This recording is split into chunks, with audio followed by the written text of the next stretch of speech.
પ્રમુખ સાહેબ નારાજ થઈ ગયા હતા, આજે રાજી છે આ બધું જોઈને. જમીલ ત્રુઆના આવ્યા હતા, પાછળ જમીલ શીશના આવ્યા હતા, આજે યુનિવર્સિટી હોય. સારું, હું તો લાલ જમીનમાં નીકળી ગયો હતો. મેં તો જમીનો જ લીધી છે પ્રમુખ સાહેબ. મને મકાન બનાવતા આવડે જ નથી. મારી જમીન તમને દેખાય, એમાંય મકાન નથી. પ્રમુખ સાહેબ, તમે 30 વર્ષ દીના કોન્સેલ રેજના નામના વાંચી ટીચરો મને જોઈ છે, પણ ઇન્શાલ્લાહ બીજી વખત સફરમાં આવશે તો વળી યાએ જરૂર છે. મદ્રેસાના છોકરા યાએ હોય તો વધારે ઈચ્છાજોગ છે.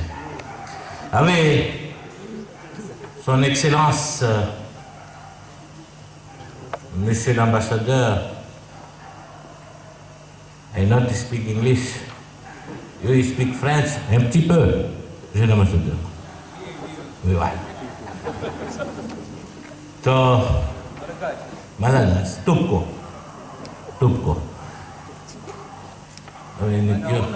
Mana wana Tupko. Salawat per Muhammad.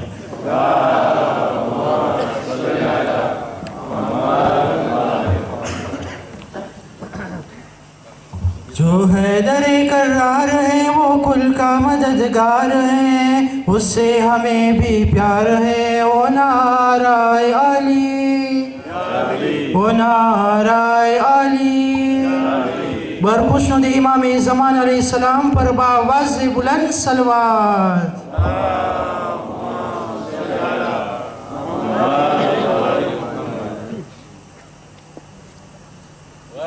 खुदा खातिमुल अंबिया बाबा से बुलंद सलवात.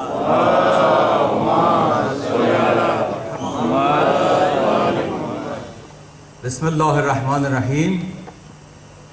खिदमत همه حضار، سرکار خانم ها، جناب آقایان و اعضای پنل، خدمت همگی سلام عرض میکنم و خسته نباشید میگم.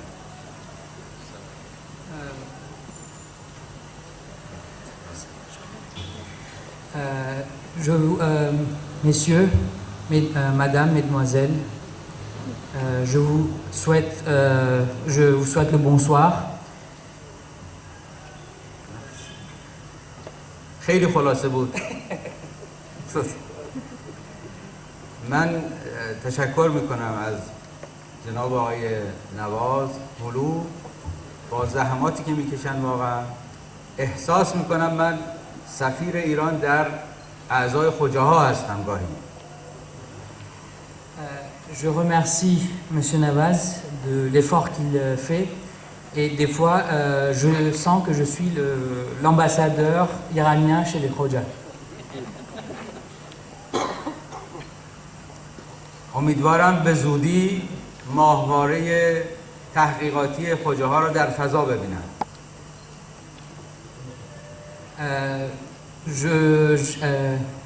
J'ai l'espoir de voir un jour le satellite des Khoja dans l'espace.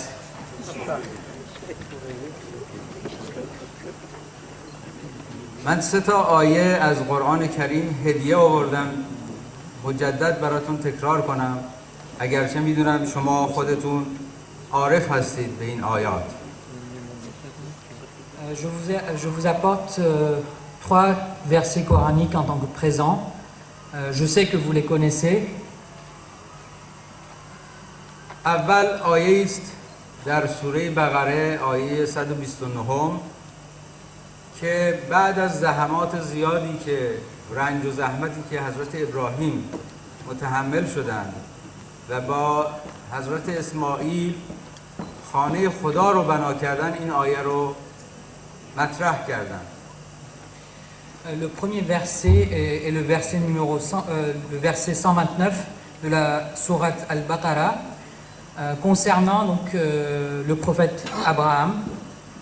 Donc ce verset a été révélé à propos donc du prophète Abraham et de son fils Ismaël quand ils ont construit la Kaaba.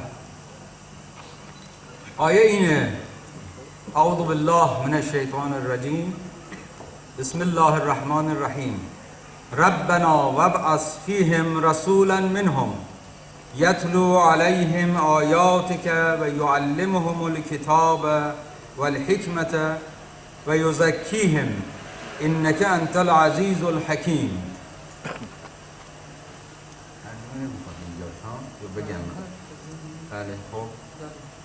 در این آیه بحث حکمت یکی از علومی است که بالاترین علم رو شمردن و گفتن حکمت رو پیامبران از خدا میخواهند. Donc voici la traduction du verset. Au nom de Dieu, le tout miséricordieux, le très miséricordieux. Notre Seigneur envoie l'un des leurs comme messager parmi eux, pour leur réciter tes versets, leur enseigner le livre et la sagesse, et les purifier, car c'est toi certes le puissant, le sage. Ce verset nous parle de la sagesse, qui est l'une des plus hautes connaissances qui a été donc fournie par Dieu le Tout-Puissant à nos prophètes. این آیه چون از قول حضرت ابراهیم هست، دقیقاً این قول ابراهیم رو نقل کرده قرآن. در اینجا حکمت رو بر تزکیه ترجیح داده شده در قول حضرت ابراهیم. Donc ce verset est donc la parole exacte du prophète Abraham, et il a donc rapproché la sagesse de la purification.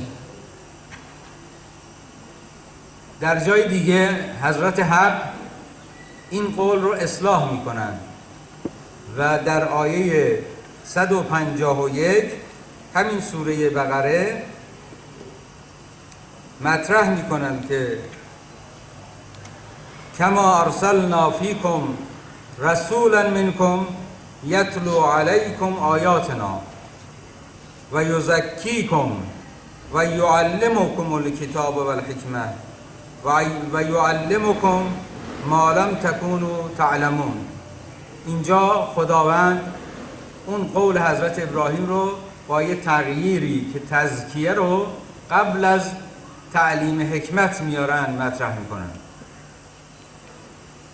Un peu plus loin, donc dans la sourate Al-Baqarah, à la verset 151, Dieu le Tout-Puissant donc rapporte de nouveau ces paroles avec une petite modification. Ainsi, nous avons envoyé parmi vous un messager de chez vous qui vous récite nos versets, vous purifie, vous enseigne le livre et la sagesse, et vous enseigne ce que vous ne saviez pas. Ici, dans ce verset, Dieu le Tout-Puissant parle d'abord de la purification avant la sagesse. چنین مضمونی در جای دیگری قرآن هم اومده، در سوره جمعه که شما در نماز جمعه تلاوت میکنید. اونجا هم همین مضمون رو که تزکیه رو قبل از تعلیم مطرح میکنه، آیه دوم سوره جمعه.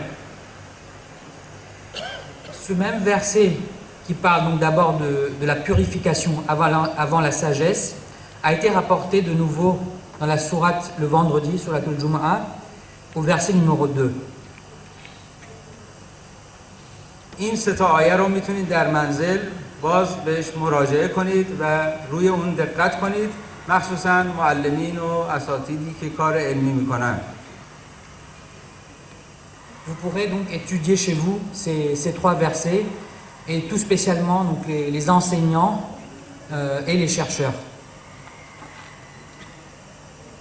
زحماتی که اینجا کشیده شده در بنای این ساختمان که اگر ساختمانی است برای علم آموزی، ظرفیتی آماده شده.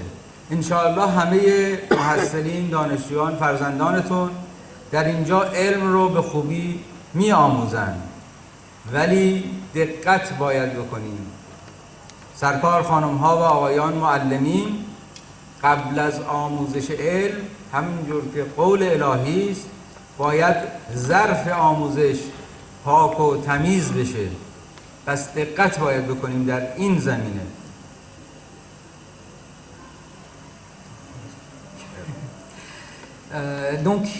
L'effort qui a été fourni pour la construction de ce bâtiment est impressionnant, mais le bâtiment n'est pas une fin en soi. Il faut d'abord faire attention au récipient de la connaissance. Il faut que ce récipient soit purifié.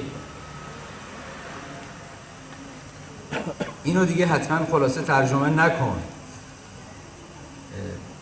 بحث تزکیه و آمدن اون قبل از تعلیم حکمت، به این دقت کنید که در یک ظرف کثیفی یا ظرف غیر تمیزی ما بخوایم یک ماده خیلی تمیزی حساس بریزیم دور در اون، این ماده حساس حتما از اون ظرف شکل میگیره، طعم میگیره و بد طعم خواهد شد. مثل این میشه که ما علم رو به کار گرفتیم در سالهای 1945 به بمب اتم نتیجه شد. در ظرف کثیفی این علم ریخته شد و بمب اتم ساخته شد. الان از اتم استفاده خیلی خوب میشه در پزشکی، در کشف مسائل علمی. پس باید حتما ظرفی که علم درش میریزه باید ظرف تمیزی بشه. تزکیه اینجا اهمیتش نشون داده میشه. La purification est très très importante. Donc le récipient de la connaissance doit être purifié, car la connaissance est une matière très, très noble, très importante. Et on a cet exemple en 1945 où la science a été utilisée pour créer la bombe atomique. Et comme on dit en français, science sans conscience n'est que ruine de l'âme. پس امیدواریم فرزندانمون قبل از اینکه علم بخوان بیاموزن تربیتشون رو در خانواده و در مدرسه توجه کنیم تا به موفقیت دست پیدا کنیم انشاءالله. Et donc j'ai l'espoir que dans les familles et à la madrasa, les étudiants et les élèves qui seront dans cette école auront cette purification donc de ce récipient de la connaissance avant de venir donc acquérir cette connaissance dans cette école. یک قولی از مرحوم حضرت آیت الله خمینی صلواتی بفرستید.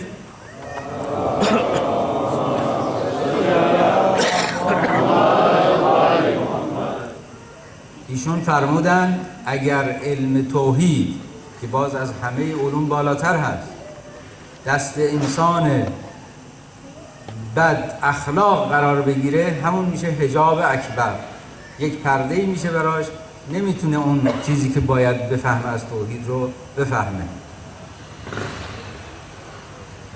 Donc il a rapporté une parole de l'ayatollah Khomeini que vous connaissez je pense tous.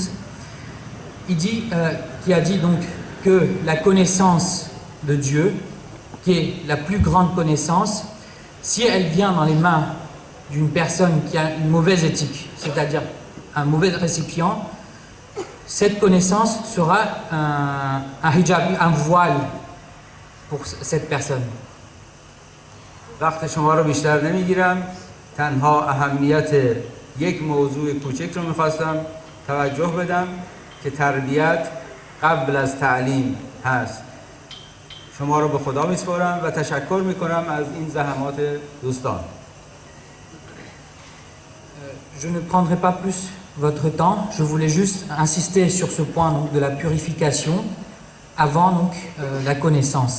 Et je remercie donc, cette assemblée et ainsi que donc, tous ceux qui ont fait des efforts sur ce projet. Wassalamu alaikum wa rahmatullahi wa barakatuh.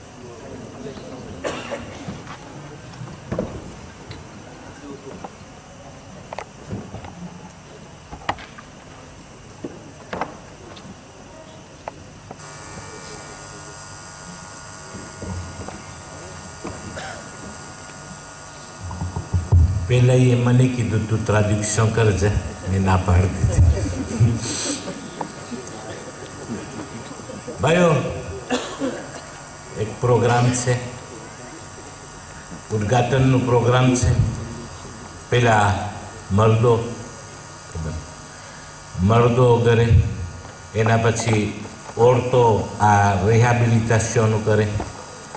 અને ભાઈઓ પાસે વિનંતી છે કે પેલા બુઝુર્ગો જાય પછી તમે આવજો. આસ્તે આસ્તે હવે બરખાસ્ત કરવા માટે શેખ તાલિબ અહીંયા આવી જાય અને ઇમામે ઝમાનાની દુઆ પડી. વાર મોહમ્મદીન વાલે મોહમ્મદ સલવાત. અને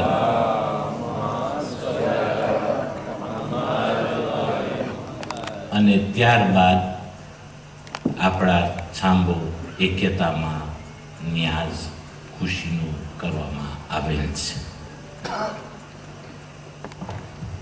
બધે સાત ફરીને ઊભા થઈ હવે આપણે દુઆ ઇમામે ઝમાન કરીશું.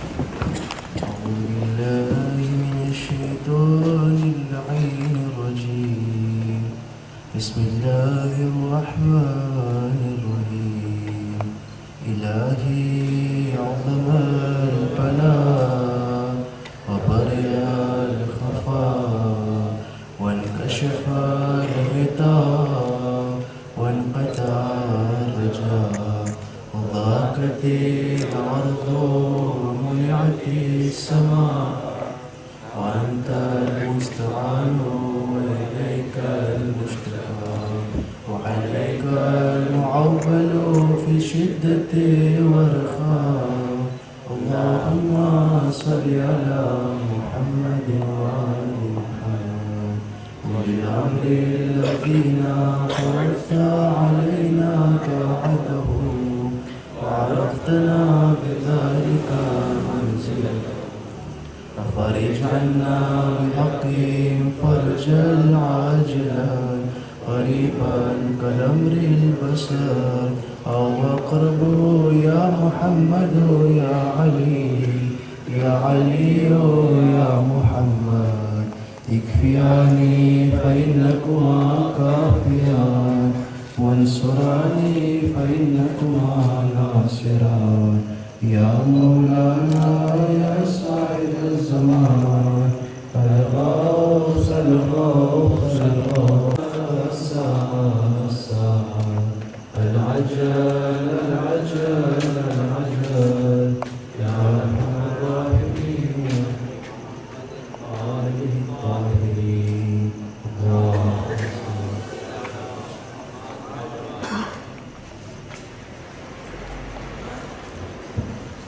इसका लिए છે ભાઈઓ માટે અહીંયાથી વાંચી પણ ડેલિગેશન જે આવેલા છે બોલાના સાહેબ બધા બુઝુર્ગો હાલો. અને અહીંયા નીચેથી મતલબ છે તેસીન કા રેસા કે કસીદો પડતા હોય તો ઉપર સુધીને સાંભળે અને ઉદ્ઘાટન થતું જાય ને કસીદો પડતા જાય.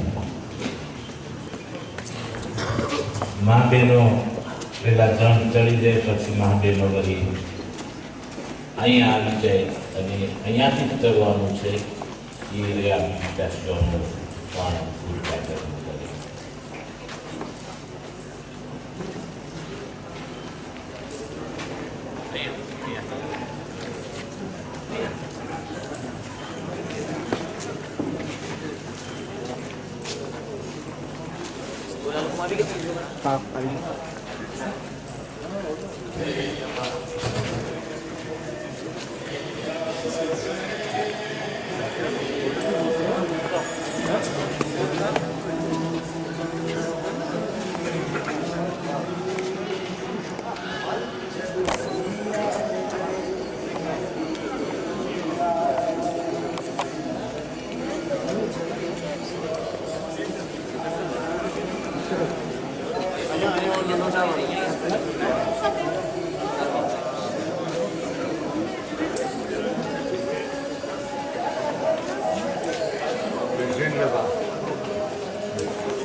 محمد وآل محمد الصلوات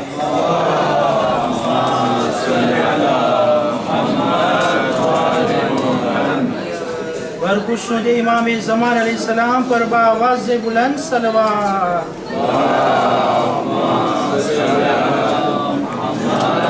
जो हैदर करार है वो कुल का मददगार है, उससे हमें भी प्यार है।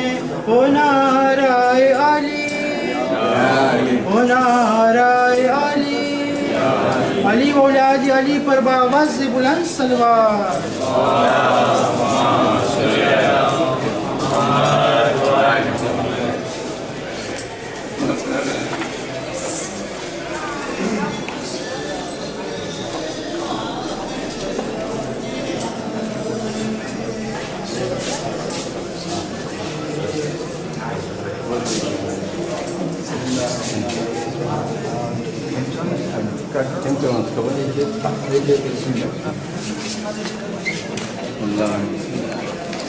लाए मर्दान तेरे यज़दान कुव्वत परवरदिगा ला फता इल्ला इल्ला सैफा इल्ला जुल्फिका सलवात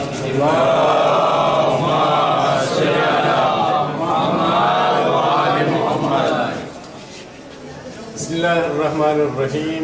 Ce bâtiment de 3 étages de Hussein Memorial School a été inauguré le 22 août 2015 par le président du CROI, Al-Haj Nawaz Ali Roshan Ali Moudou, et le président de l'association Khozachi Aïsnasi de Touliar, Anil Akbar Ali Beldi, et ses membres de comité, et de son Excellence Monsieur Mohamed Mounirini, ambassadeur d'Iran, et du comité des sages de tous les mominines qui étaient présents à cette inauguration. Salawat. Allahumma salli ala Muhammad wa ali Muhammad.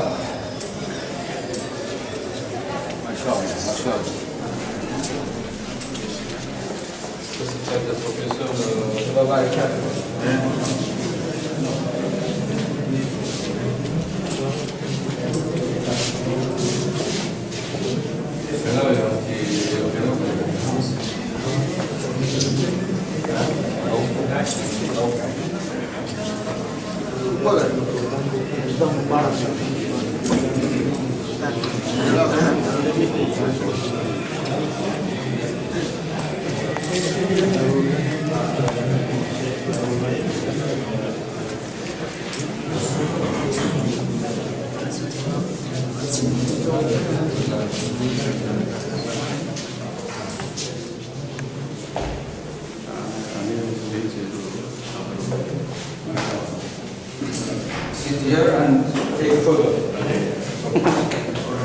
As a student. Eso Yes.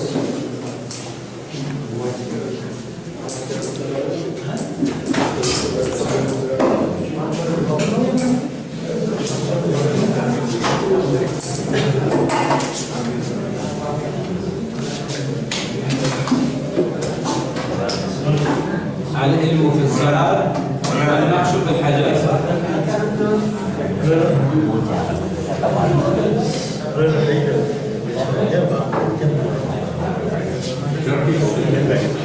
ما هم کلاسی های قدیم